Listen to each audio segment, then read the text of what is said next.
Now, today on the programme, we delve deeper into the underlying settlement and occupation objectives driving Israeli policy, the impact on Gaza's demographic and territorial integrity, and the broader consequences for the future of Palestinian statehood.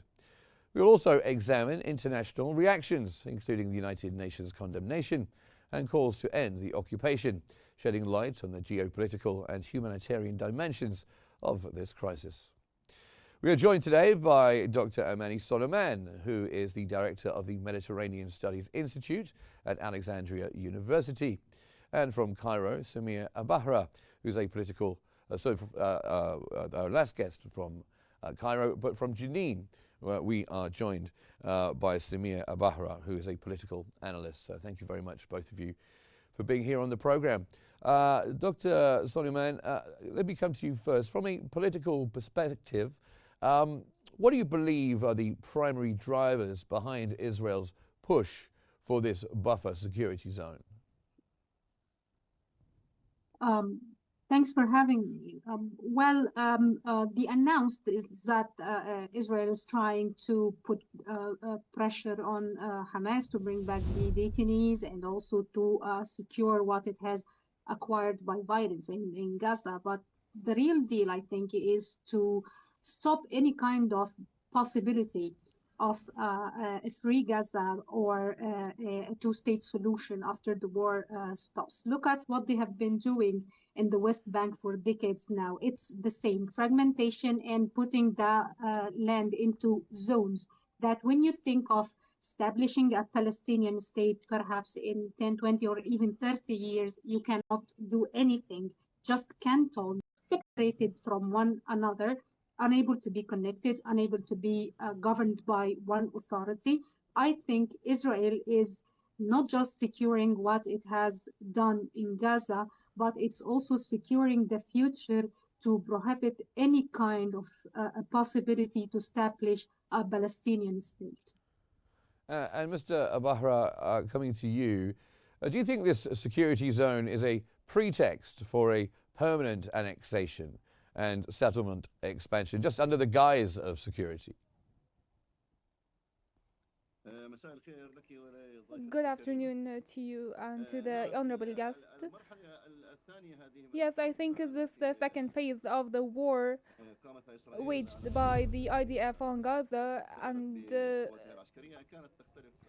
the military troops is entirely different in its strategy than phase one. The first phase had a retaliation intent against Hamas for the 7th of October attack, and for a long month a lot of military operations and strikes that resulted in destruction of all belongings, the buildings and hospitals, and the killing of civilians and targeting Hamas leaders. And in spite of all that, Israel was not able to achieve any of their goals, and there was a political defeat, as they did not and they were not able to destroy all the Hamas military capabilities. The second phase has an ideological and political side, and the nature of this war and the goal of it was the displacement and settlement and dismantling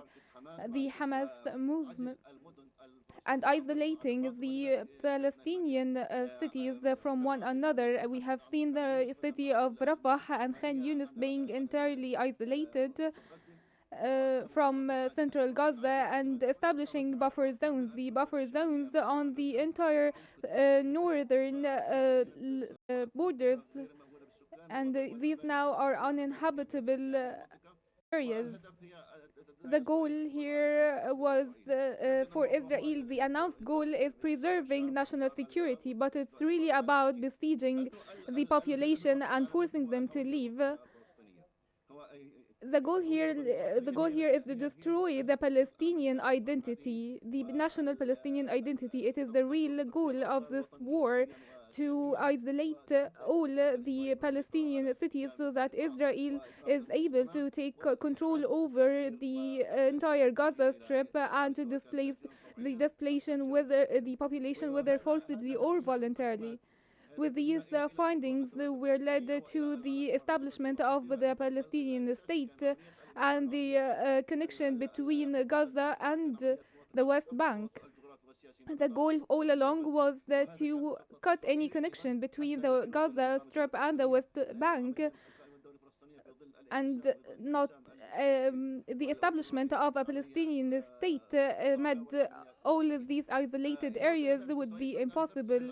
Israel also wants to send a message to the world and to the Palestinians that the Palestinian state proposal is now not possible, and the West Bank is not different than Gaza. There are daily strikes on the West Bank, as well as the destruction of different camps and cities.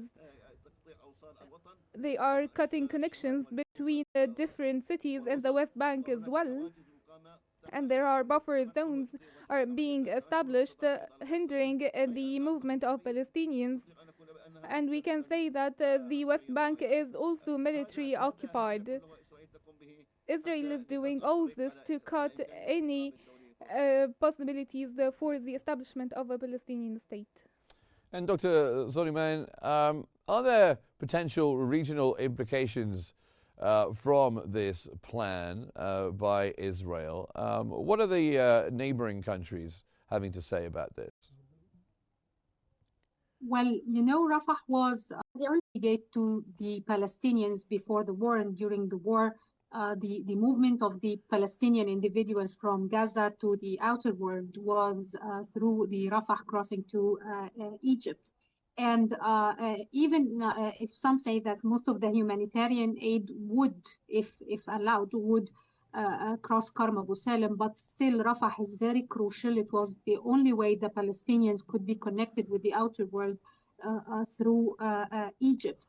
I think the visit of the French president 2 weeks ago to El Arish and how he saw things were stuck there, the humanitarian aid was stuck there, the food, the medications, the tent and everything. I think they want to send a message to the world that whatever you're trying to do, we are not reconnecting the Palestinians to the world by any means. They are just trying to sabotage the Egyptian plan for reconstruction, any kind of aids that the Arab countries are sending to Egypt, aiming to cross the borders to Palestinians. So now, since Israel is dismantling any kind of efforts and trying just to put Rafah as a dead zone, actually, it's not a security zone or a buffer zone. It's just a dead zone with no sign of life. I think they are just tightening more and more the isolation of the Palestinian population. Rafah is almost 20% of the Strip, 20% of the, it used to have 20% of the population, or 15%. So now, be it a dead zone, a security zone, a buffer zone, whatever the term is, it means that we are just squeezing the Palestinians in smaller and smaller zone, trying to get the first benefit, which is to topple Hamas, to bring back the detainees, but moreover to kill any hope of helping the Palestinians by the neighboring countries. And Mr. Abahra, do you agree with Dr. Soliman saying that Israel, amongst other things, is attempting to sabotage Egypt's plan for reconstruction?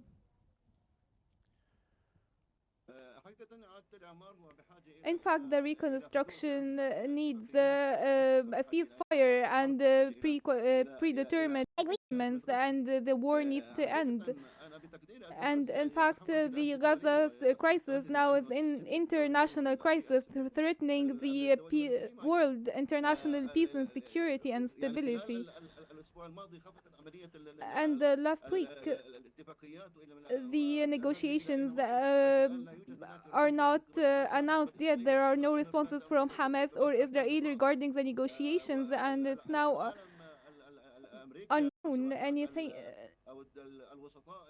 The mediators so far are not announcing anything new, which is a real dilemma.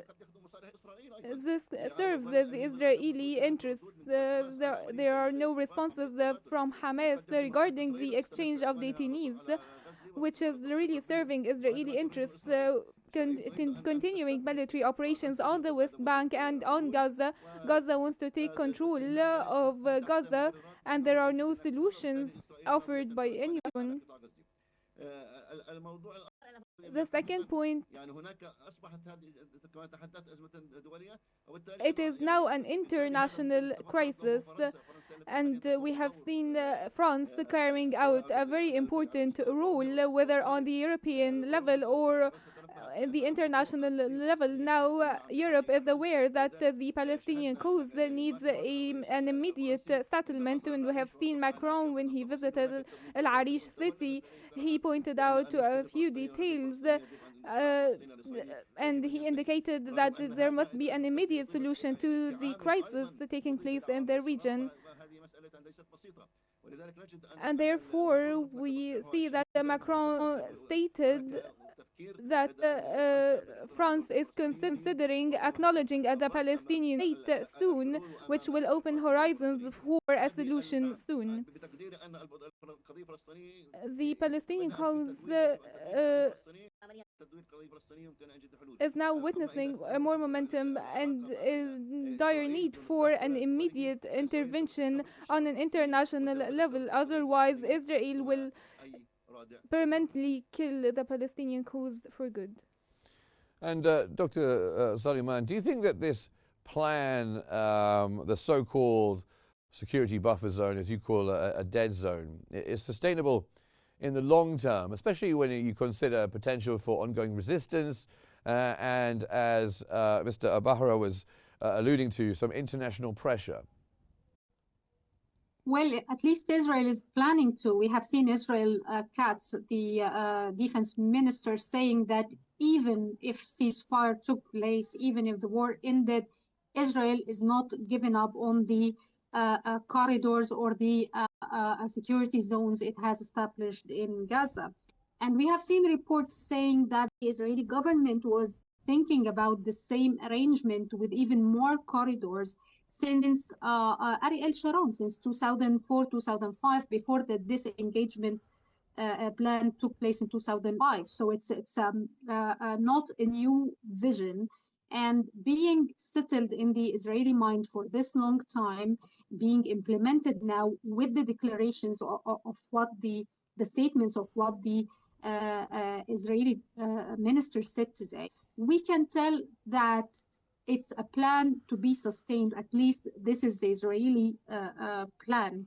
Maybe it would be adjusted, it would change a bit here and there, but obviously Israel doesn't want the strip to stay one piece. It doesn't want it to be connected to each other. So this doesn't look like a temporary arrangement or something that they are creating to end any soon, even if the war itself ended.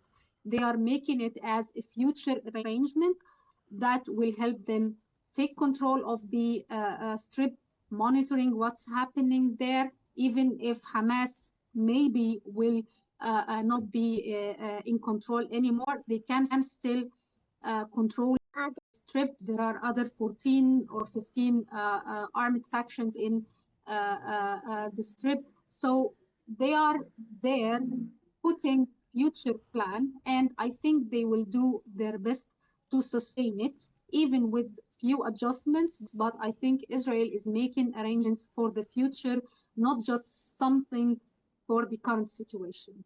Just trying to make this into the new reality for Gaza. And Mr. Abahra, do you foresee, how do you foresee Israel responding to international criticism or any potential legal challenges? Do they even care?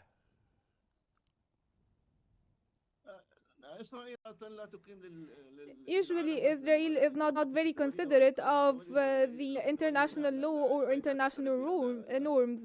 Israel does not acknowledge such terms, and we have seen it in different instances. that when Israel was not very interested in the international law or even given any thought to the Security Council resolutions, orders to withdraw from the West Bank, they never withdrew, and therefore it's protected by the US veto and the US cover, and therefore Israel does not really care what the world thinks. Israel is carrying out its policies regardless of the ICC or the ICJ, and that's Netanyahu now. He has an arrest warrant, and he visited a couple of European countries, and he was not arrested because he has the political cover from the United States, and no country dares to arrest Netanyahu. Israel turned its back to the world and all international conventions. Now Israel has its weapons and the US cover, which is the most prominent behavior by Israel. And there is no international law to affect Israel behaviors. They are carrying out killing the unarmed civilian populations regardless of any international objections. Even the humanitarian aid and relief is now denied in Gaza. And as long as there isn't a pressuring international stance and the international community keeps standing helpless before Israel's behavior, the United States must take action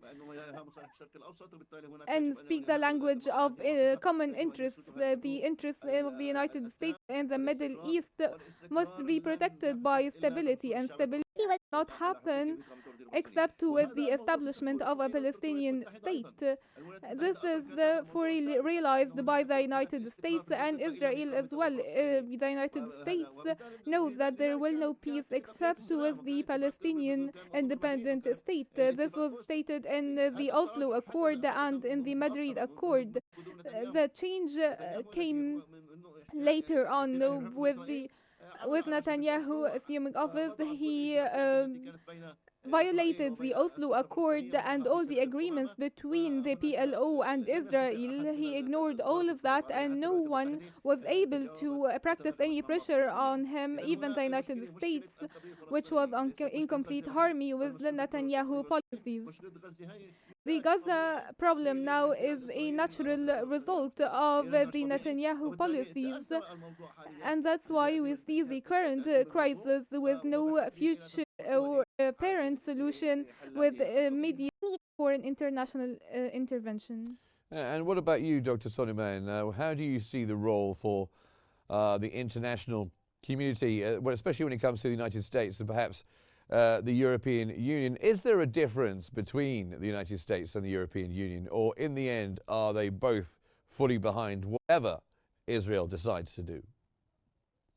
Well, we have to separate the EU as an entity from the individual European states that sometimes take a stance different from the EU United stance, because we have seen Spain from the beginning of Ireland, from the beginning of the conflict, supporting the Palestinians and recognizing the Palestinian state, trying to partially boycott Israel. And so, however, we have to remember that Israel is putting the whole conflict in front of the world as the so-called 7th of October attack. They are trying to tell the world that this is only their reaction. The world is forgetting that there is a national struggle that is longer than 75 years now, a stolen land. It's a national liberation cause. So the Americans, especially the current administration, is talking all the time about Israel's right to self-defense. The same goes for Europe, with one difference, which is Europe is still holding to the two-state solution and is trying to put the humanitarian effort ahead. However, the Americans are insisting on protecting Israel, supporting its acts. Even when Donald Trump was talking about Iran, he mentioned the 7th of October, mentioned how Iran is backing Hamas and so on. So is backing Hamas and so on. So the whole story with the United States is that Israel is defending itself, and we are committed to the Israeli security. The Europeans can most of the time condemn Hamas, condemn the attacks. However, they still have a glance of humanity when they talk about humanitarian aid, about stopping the violence against Gaza civilians, and so on. In the end of the day, both are not really taking an action against Israel. Whether they speak about it or not, it doesn't make a difference. They are just trying to, maybe the Europeans put an ethical stance, an ethical voice out there, but with no real action. Well, thank you very much to both of my guests today, Dr. Amany Soliman and Samir Abahra. Thank you very much to both of you, distinguished guests, for your insights. Thank you very much indeed.